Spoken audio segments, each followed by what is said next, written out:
중국 극동 지방에서 자라는 모소대나무라는 대나무가 있답니다. 들어보신 적 있으십니까? 모소대나무? 제가 사진을 하나 가져왔는데 혹시 사진이 나오면 나오구나. 모소대나무랍니다. 몇 년 차 됐을까요? 네. 이 모소대나무가 이 사진이 지금 한 4년 정도 자란 거랍니다. 대나무 4년 됐는데 저만하답니다. 모소대나무는 4년 동안 땅에 깊숙이 뿌리를 내리지만 땅 위로 자라나는 거는 3cm 정도 자라난다고 그래요.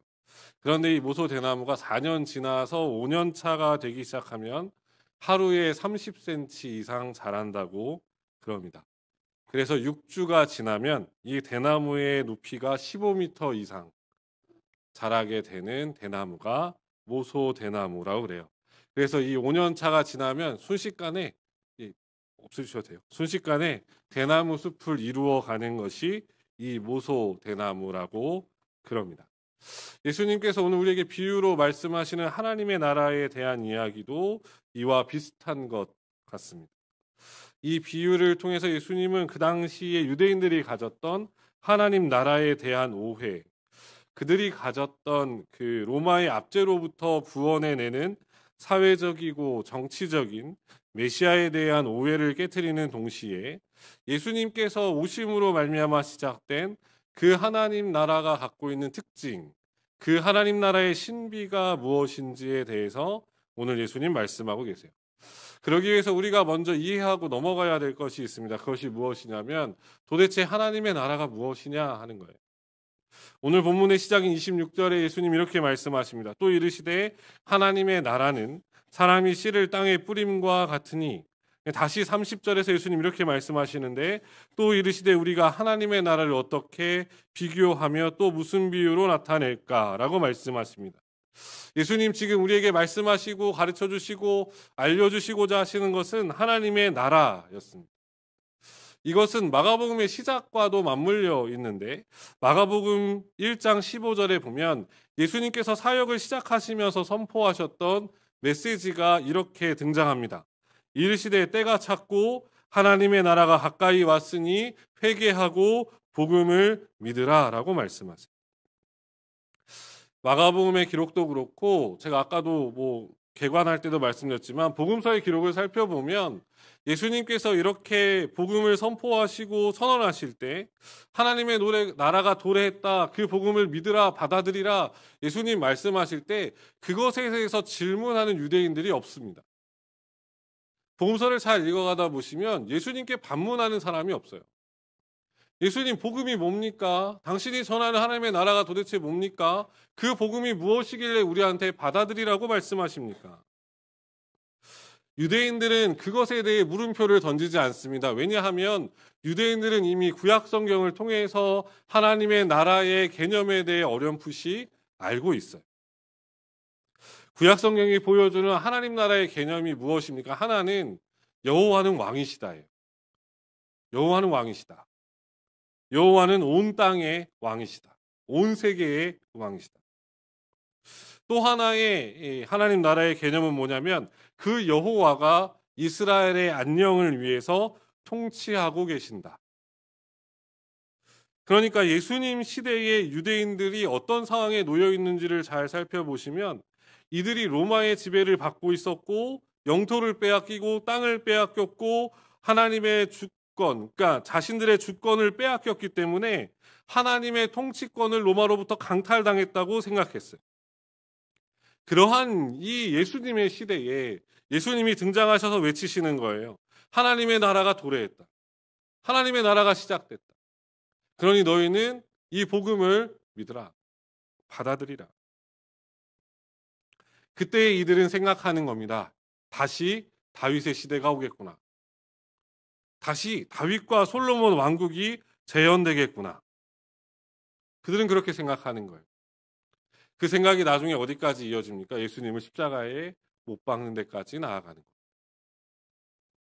그러한 그들을 향해서 예수님 뭐라고 말씀하세요? 이 비유를 통해서 진정한 하나님 나라의 본질은 정치적인, 사회적인 혹은 어떠한 특수적인 민족을 위한 하나님의 나라, 혹은 어떤 지리적인 그러한 제한된 영역의 하나님 나라를 말씀하시는 것이 아니다라고 말씀하세요.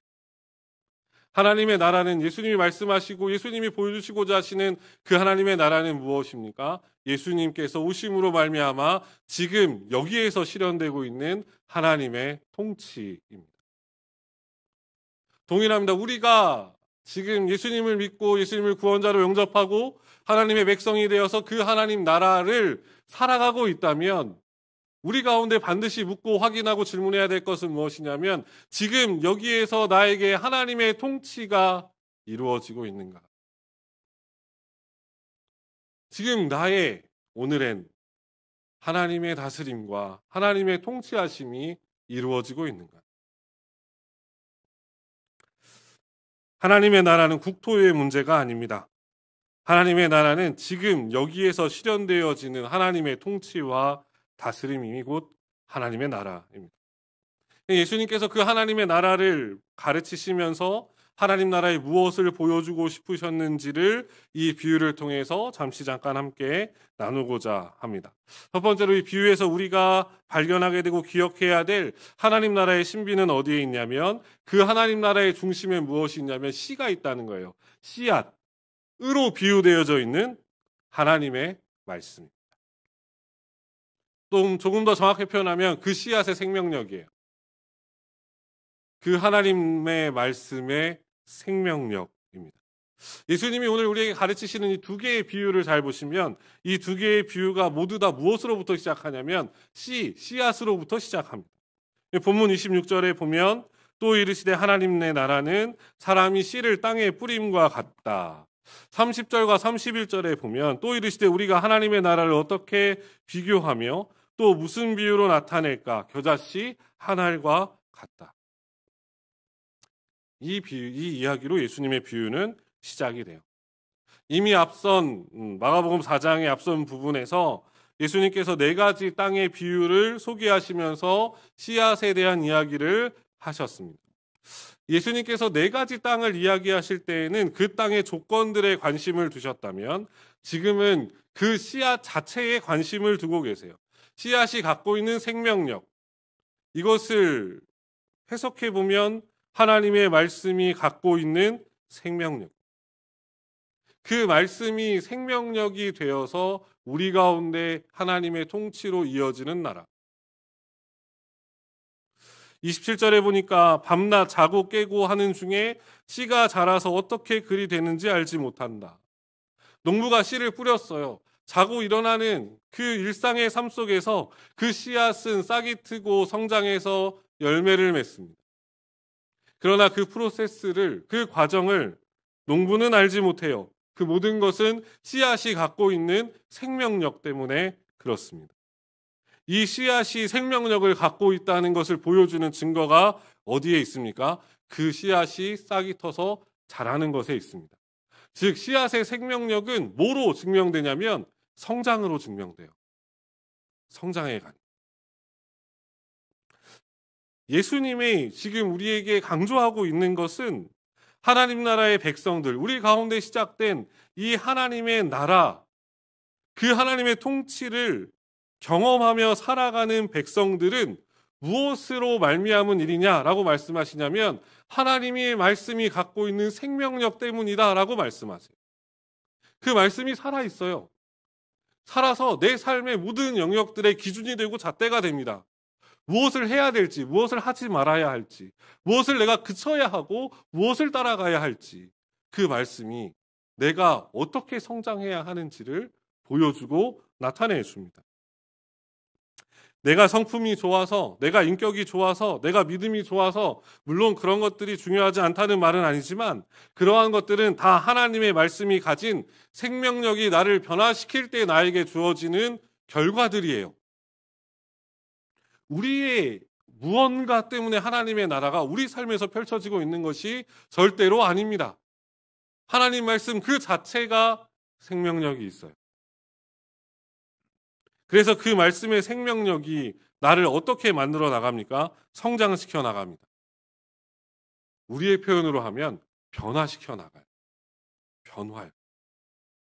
나도 모르는 사이에 하나님의 말씀을 듣고 그 말씀을 마음에 새기고 그 말씀을 따라 순종하며 살아가려고 발버둥 치다 보면 우리도 모르는 사이에 어느새 우리의 모습이 예수님 조금 닮은 모습으로 변화되어 있는 나를 발견하게 되는 거예요.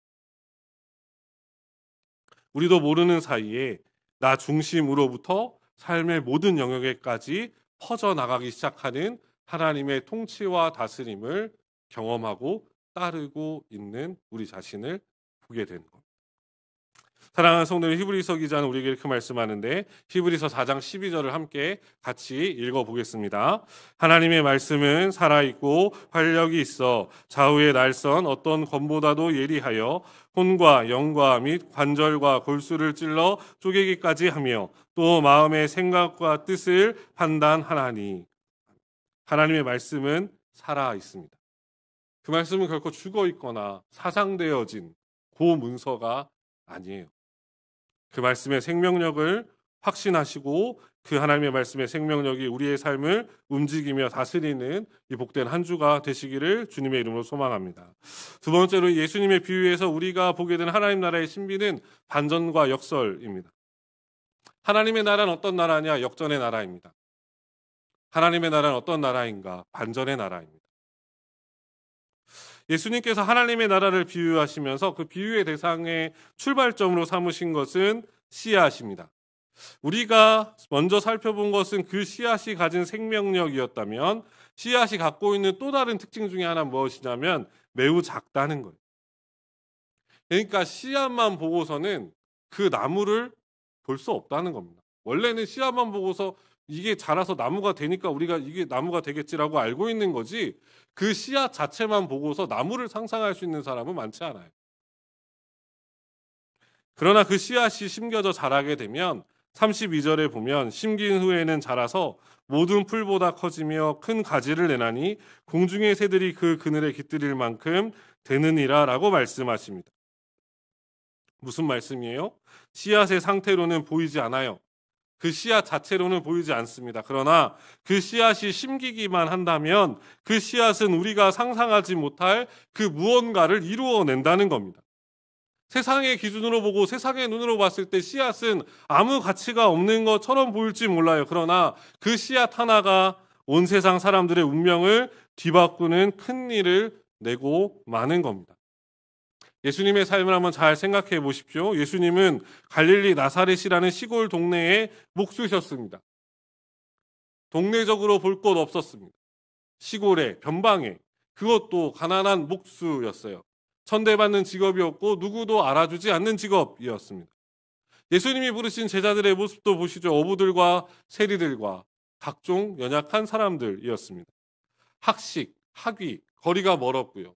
세상적인 권위나 세상적인 기준, 세상의 사회적 위치, 거리가 먼 사람들이었습니다. 그러나 생각해 보시면 아시겠지만 예수님은 이 12명을 통해서 세상을 바꾸셨습니다. 예수님이 12명을 통해서 전 세계를 뒤바꿔 놓으셨어요. 이 12명과 함께 3년 동안 먹고 자고 함께 자라면 함께 지내시면서 그때 당시에 제자들의 모습을 보면 이들이 정말 잘할 수 있는가? 이들이 정말 변화될 수 있는가? 정말 이런 사람이 어떻게 예수님의 제자인가? 그러나 그들이 부활하신 예수님을 만나고 성령의 충만함을 입고 다시 세상으로 나아갔을 때 세상은 그들로 인해서 소란과 소동이 벌어집니다. 가는 곳들마다 변화와 변혁이 이루어져요. 가는 곳들마다 요란함이 일어납니다. 사회가 뒤집어지고 세상이 변화되어지는 놀라운 일들이 벌어져요. 그 일은 2000년 넘게 지금까지 계속되고 있습니다. 미미해 보이고 작아 보이지만 때로는 그 누구도 기대할 만한 것 없어 보이는 사람들이라 할지라도 주님의 손에 붙들려 하나님 나라의 일꾼들로 하나님 나라의 사람들로 쓰임받기 시작하면 우리는 그들을 통해서 하나님 나라의 역전과 역설을 마주하게 되는 겁니다. 그러기에 이번 주에 있을 유아유치부와 초등부 성경학교와 또 이어지는 청소년부, 청년부 수련회 우리의 다음 세대들의 이 여름 사역들을 위해서 많이 기도해 주셔야 됩니다. 미미해 보이잖아요.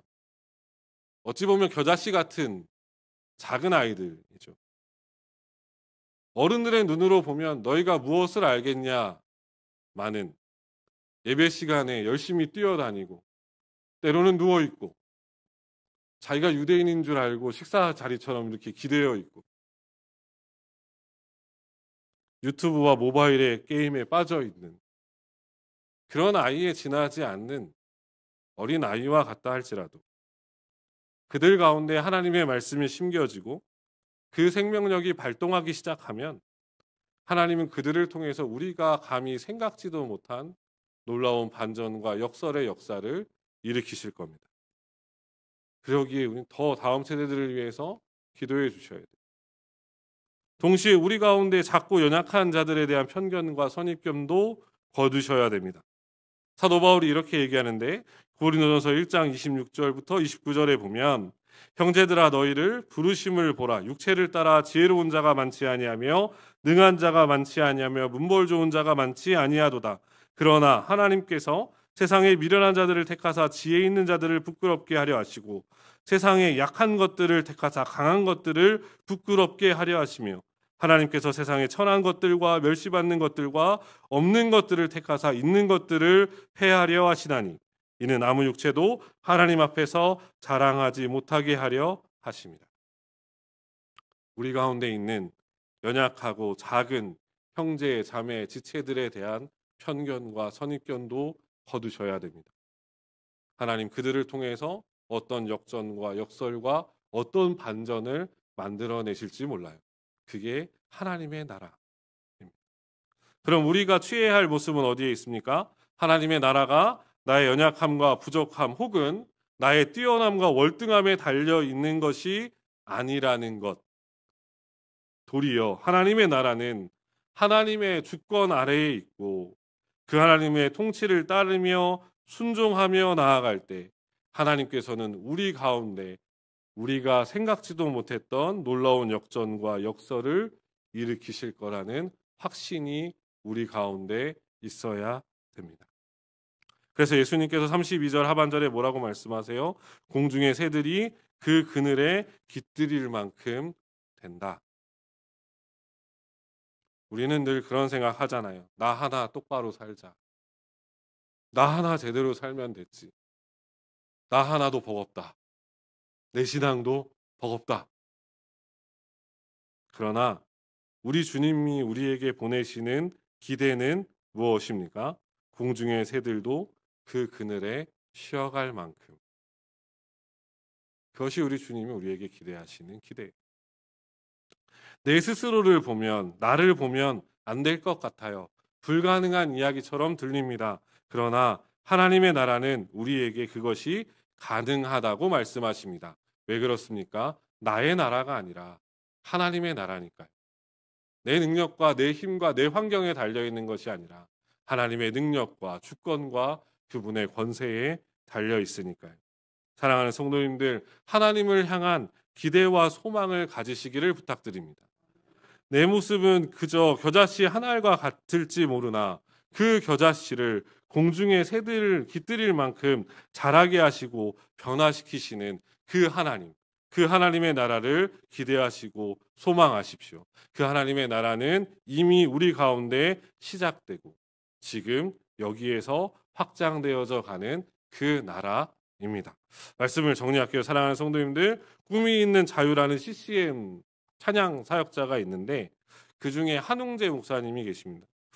그분이 지은 곡 중에 소원이라는 찬양이 있는데 그 소원이라는 찬양 가사 중에 이런 가사가 있어요. 내가 노래하듯이 또 내가 얘기하듯이 살길 난 그렇게 죽기 원하네. 삶의 한 절이라도 그분을 닮기 원하네. 사랑 그 높은 길로 가기 원하네. 이 찬양의 마지막 가사가 늘 저의 삶을 움직일 때 중요한 나침반 역할을 합니다.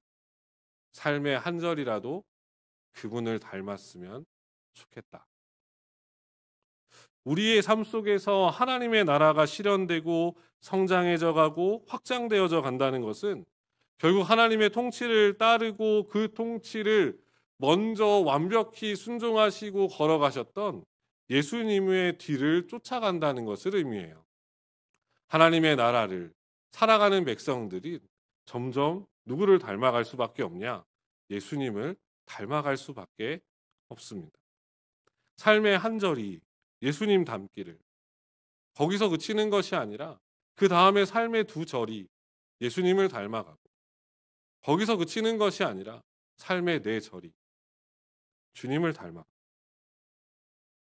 그래서 우리 주님이 십자가에서 역전을 이루신 것처럼 때로는 우리가 고난 가운데 있고 연약함 가운데 있고 우리의 환경이 조금 모자르고 초라해 보일지라도 우리 하나님이 그러한 나를 통해서 하나님 나라의 역전을 이루어 가시는 그 역사를 경험하는 것. 우리가 예수님의 뒤를 따라 십자가 지고 걸어갈 때 우리를 통해 이루어 가시는 그 하나님 나라의 놀라운 신비이자 비밀입니다.